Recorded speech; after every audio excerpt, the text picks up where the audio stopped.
Hi, I'm Jeff Chamberlain. I'm the director for the cinematic for Wrath of the Lich King. For Wrath of the Lich King, we decided to go along with a more story-driven cinematic. The reasons for that were actually a few different reasons. One is production costs. It actually costs a lot more to do a montage because there are multiple characters, multiple scenes, multiple lighting scenarios. More of a driving factor was the fact that we wanted to really tell this story with this character. Arthas is an old character from Warcraft 3, for those that are familiar with that, and we just really wanted to tell a little bit more of his story. For the Wrath of the Lich King, we decided to use Arthas' father, Taranis, as the voiceover. The reason for that is there's some old drama between the two of them. Taranis was Arthas' father, obviously, but he sent him out to do a few tasks. Arthas got corrupted in the process, came back, killed him, took over the kingdom. Using Taranis' voice was actually the idea of one of our editors here. We thought that it was a great idea because it really played off the relationship between father and son and how the son became exactly opposite what the father intended for him to.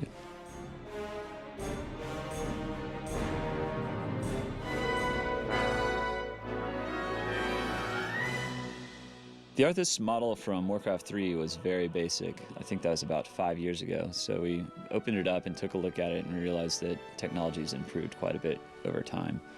To visualize what the new Arthas would look like, we went through a concepting phase. We would draw on top of the old version, bringing out more detail in areas that needed it. For instance, the skulls on his armor, we added a ton of new detail to it. And we added layers to his armor, layers of leather and different layers of plate that weren't there previously, all the while trying to maintain that general Arthas vibe that's always been there.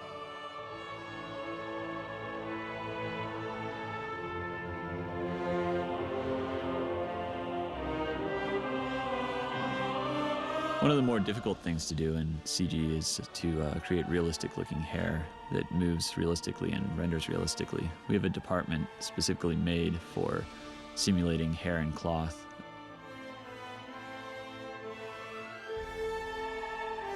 Generally what they'll do is they'll make a small patch of hair that represents what we're aiming for and make that work properly. And then they'll apply that to the larger model and make sure that it flows in the wind properly, renders properly. Eventually they'll put that hair into the shot and simulate it using computer calculations rather than hand animation to make it flow through the wind properly.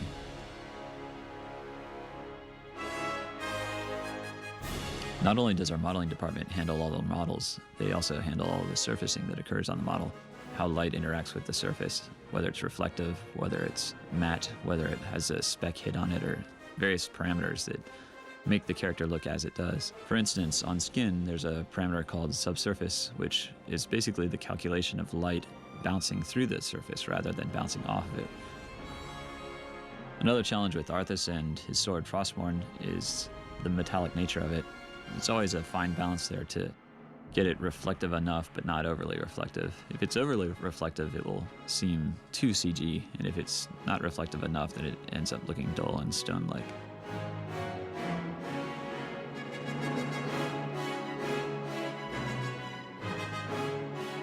Seeing as how we're in Southern California, we don't have a lot of snow reference. As a result, we purchased 8 gallons of fake snow and pushed it around and took photos of it and filmed it just to get ideas on how it would react with the light. It wasn't exactly perfect since it's not real snow.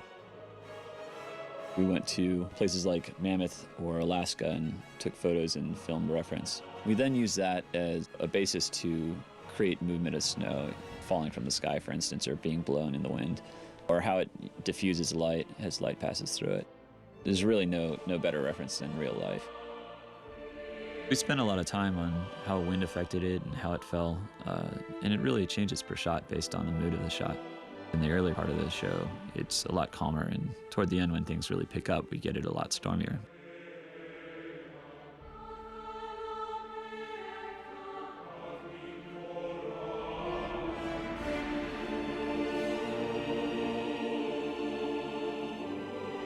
When we started this process, we were trying to follow the format from the previous cinematics where it would show a montage. And one of those ideas that we had was to have Arthas raising this hugely epic Frostworm. That really stuck with us, so we kept going back to that idea and adding to it and adding to it. And eventually we realized that that one overshadowed all the other ideas we had. So we went along that path and created a singular storyline based around this awesome dragon.